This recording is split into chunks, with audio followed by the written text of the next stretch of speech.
Good morning, children. Children, I welcome you all to this session of computer, and we are on chapter 8 problem solving, algorithm, and flowchart. Right? So, this is a very interesting chapter actually. Now, see this conversation between these two children. I want to set up an aquarium in my house. I think the first main step is to identify and state the goal clearly, means why you want to do that. Our goal is to set up an aquarium at home. And then see the question of the second child. How do you arrive to that goal? How do you arrive at this goal? Right? Similarly, it is to solve any problem on a computer.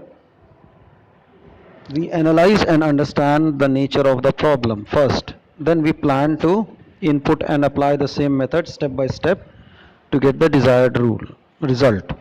As we know that a computer understands the instruction given in its language, right children? This is a very important line, that a computer understands the instructions given in its language. It does not understand if instruction is given in any other language, but it should be in the computer language. The instructions given to a computer form input, right? And the set of inputs is needed to solve a common problem is called a program, right? So you should know this. The set of inputs given to solve a problem is called a program, right? While computing, a program is implemented by a computer to solve any problem and get the result, right? We can solve any problem to get any desired result. Now, this is done.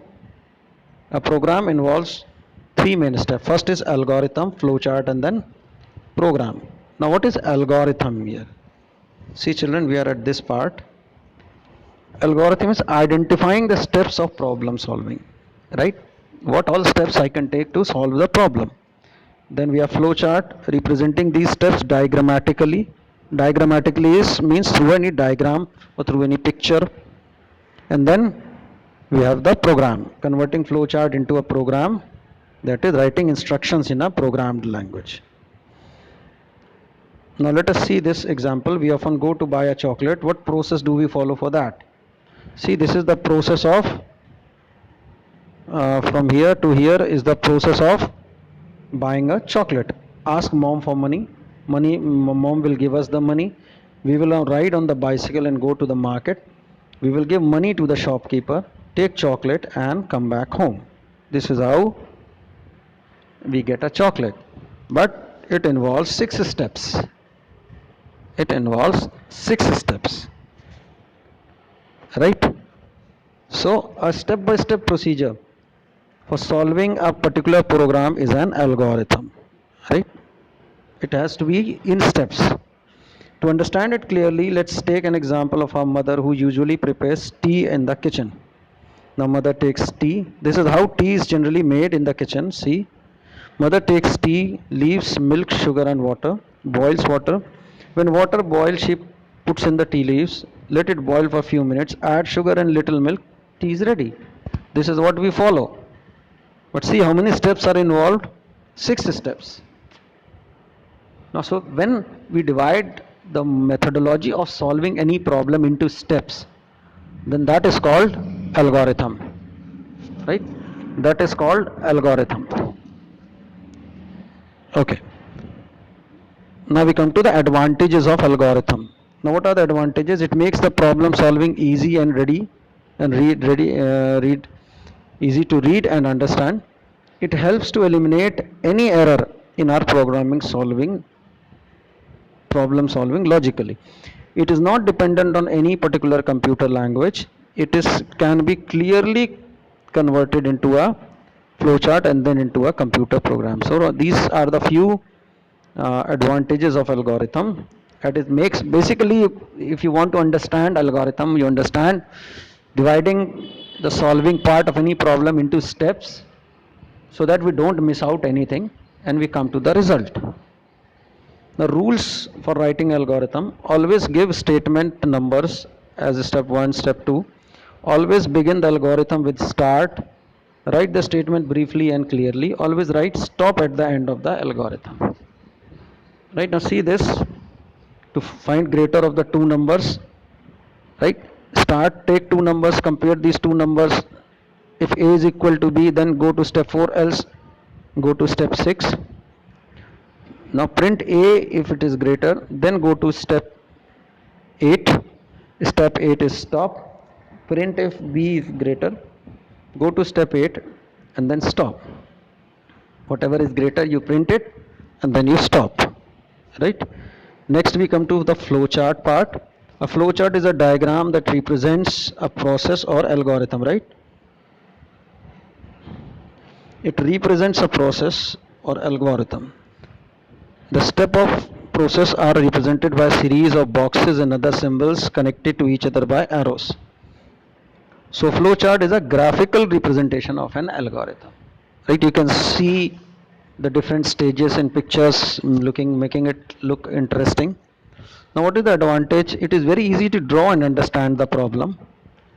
It is not dependent on any particular computer language, right? This because we have to draw, and drawing can be done in any language. It saves our time and effort in writing the program, right? It provides a clear overview of the entire problem and its solution. That when we draw these boxes and we write things, everything becomes very clear cut.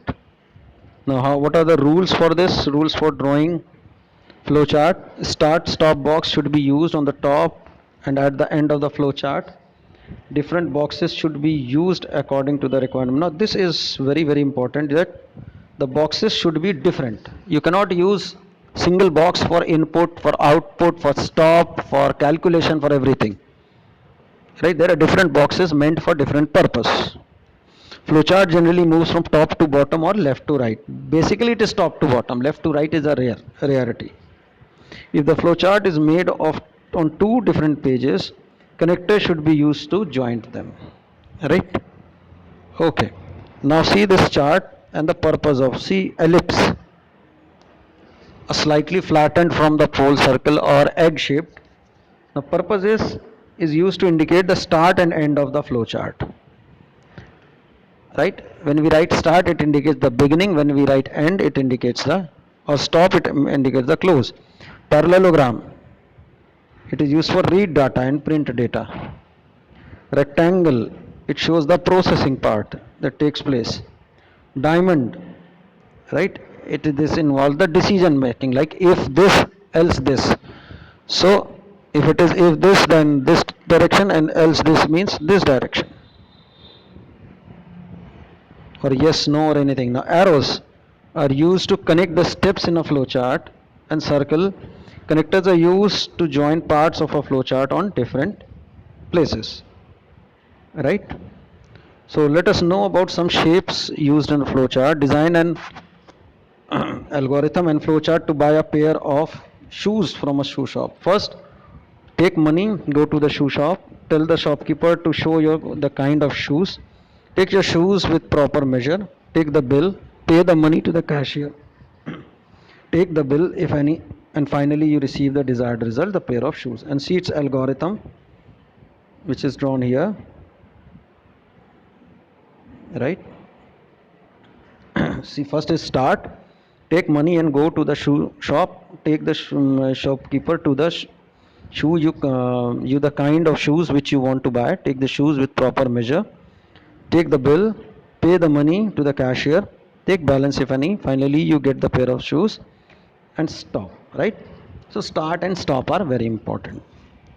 Right, children? I think algorithm and flowchart are very clear to you. So I stop here as the chapter has ended, and until we meet again, it's a goodbye.